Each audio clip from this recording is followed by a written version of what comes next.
I saw this bus on Craigslist, and I've always been a wheel-in dealer, and I knew it's something that I always wanted to try, and I just said, I've lived my life so cautiously up to this point, I gotta do something that I think I'm gonna enjoy, and I ended up just doing it. For me, I wanted the highest quality bus possible with the lowest kind of impact on my wallet, and by kind of reusing repurposed woods and basically stuff I just found on the side of the road, including getting the bus, which I actually traded for it. I've done everything here today for about $4,500. All of my trims were repurposed pallet board that I found.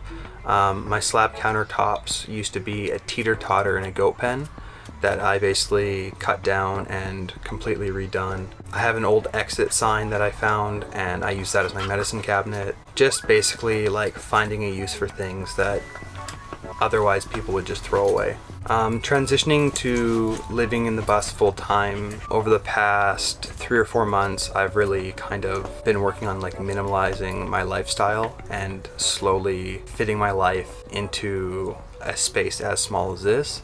And in turn, I think I've really learned a lot about myself.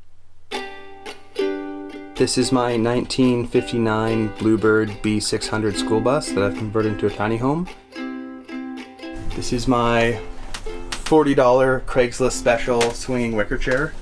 It just barely fits in here, but absolutely love it.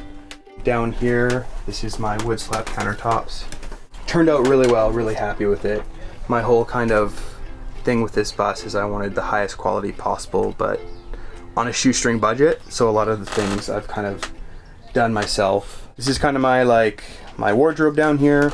I got everything that I need to kind of live. When I want to eat, this is my kind of dining area. Don't use it too much, but it's kind of nice to have. This is my slat bed that I've made. I made it completely out of reclaimed 2x4. It pulls out to a full-size queen bed, which is really nice because I'm not the tiniest guy in the world, and it's pretty comfy. Here is just kind of a side table here. Eventually this will be kind of like the washroom. I'm gonna have a toilet installed underneath. This just flips up into a room divider, and then the stuff will be here. Right now it is excess storage because I'm still working on kind of minimalizing the junk I have. This is my $100 RV Mechanic Special stove. It runs on propane, which is really nice. I also use it as kind of my pantry for now, and it's been awesome. This is my little fridge here. It is just basically an old Coolitron cooler that's 55 watts. So when I hook up solar, it's going to run exclusively off that.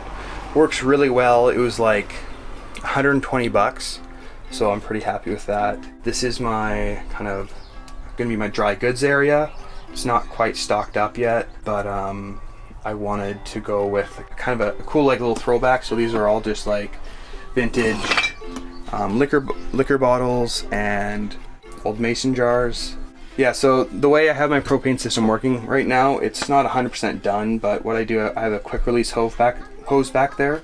Basically, I run it out to my cargo rack in the back where I have my propane tanks, my jerry cans, and kind of firewood and stuff like that. Just a really simple, quick setup. I didn't want to do anything too crazy with mounting tanks or anything like that, just because the amount I used the stove, it wasn't really worth putting that much time in. Especially during the summer months, it gets so hot in here. I find myself just eating a lot of produce and cooler things. For now, I'm just doing water jugs. Eventually, I will be doing a full sink that's hooked up to an electric pump via my solar system. For now, a 2.5 gallon jug just works great.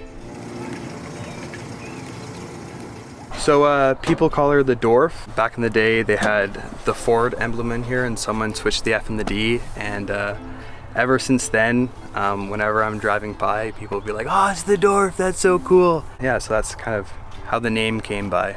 This is the deck that was put on this bad boy. Turns out to be really, really useful. Put a couple lawn chairs in there, have a beer.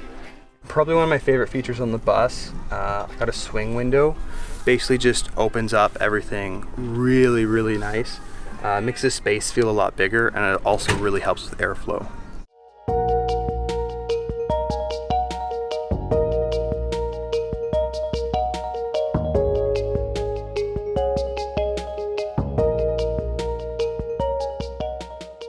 What I really like about this bus for kind of like my lifestyle, it gives me that flexibility to kind of go out and go kayaking and camping wherever I want, but it also really allowed me to minimalize like my overhead cost. I feel like I haven't lost any quality of life, but at the same time I need to work a bit less and I can pursue things that I want to pursue in life and not have to kind of lose out on that.